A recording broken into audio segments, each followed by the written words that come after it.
जय श्री कृष्णा। राधे राधे। आषाढ़ माह की शुक्ल पक्ष की एकादशी तिथि को देवशयनी एकादशी का व्रत किया जाता है। इस तिथि से चतुर्मास की शुरुआत होती है। देवशयनी एकादशी का व्रत करने से साधक को सभी पापों से छुटकारा मिलता है और साथ ही साथ भगवान नारायण की कृपा उन पर हमेशा बनी रहती है। आषाढ़ मास में भगवान 4 महीने के लिए क्षीर सागर में योग निद्रा में चले जाते हैं। इस दौरान शुभ और मांगलिक कार्य करने में मनाही होती है, इसीलिए इसे देवशयनी एकादशी कहा जाता है।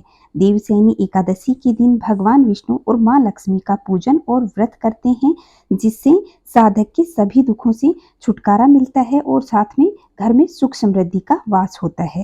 इस बार देवशयनी एकादशी का प्रारंभ 5 जुलाई को शाम को 6:58 से होगा।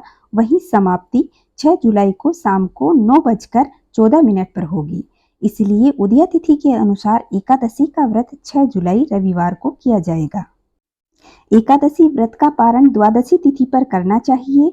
इस बार देवशयनी एकादशी व्रत का पारण 7 जुलाई को किया जाएगा। इसका शुभ मुहूर्त सुबह 5:29 से लेकर 8:16 के बीच में है।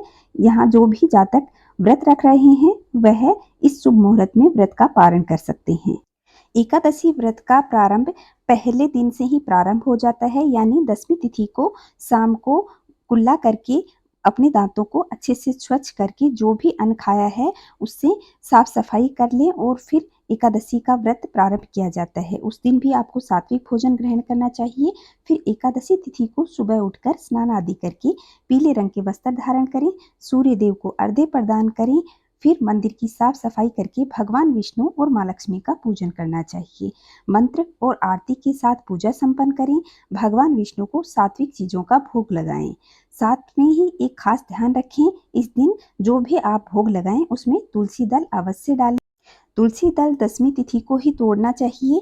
एकादशी को तुलसी दल नहीं तोड़ा जाता, ना तो तुलसी जी को हाथ लगाया जाता है और ना ही जल चढ़ाया जाता है, केवल पूजा की जाती है। इसलिए आप तुलसी दल पहले दिन तोड़ कर रखें और फिर एकादशी को जो भी भोग बनाएं उसमें तुलसी दल रखें, जिससे श्रीहरि आपके भोग को स्वीकार करेंगे।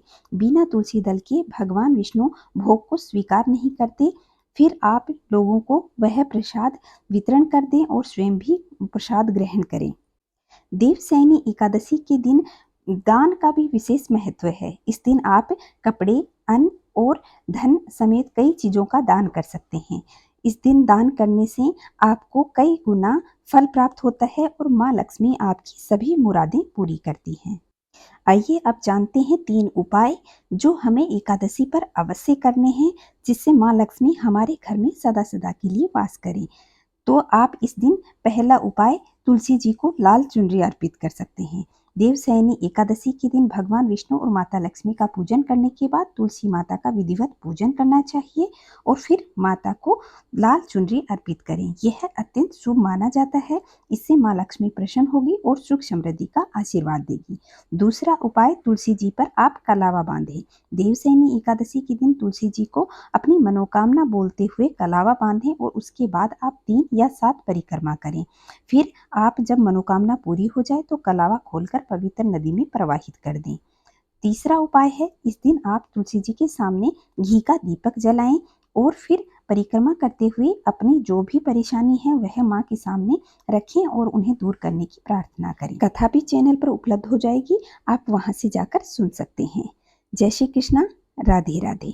चैनल को सब्सक्राइब नहीं किया तो चैनल को सब्सक्राइब करके पास के बेल आइकन को दबाएं। कमेंट में जय श्री नारायण अवश्य लिखिएगा।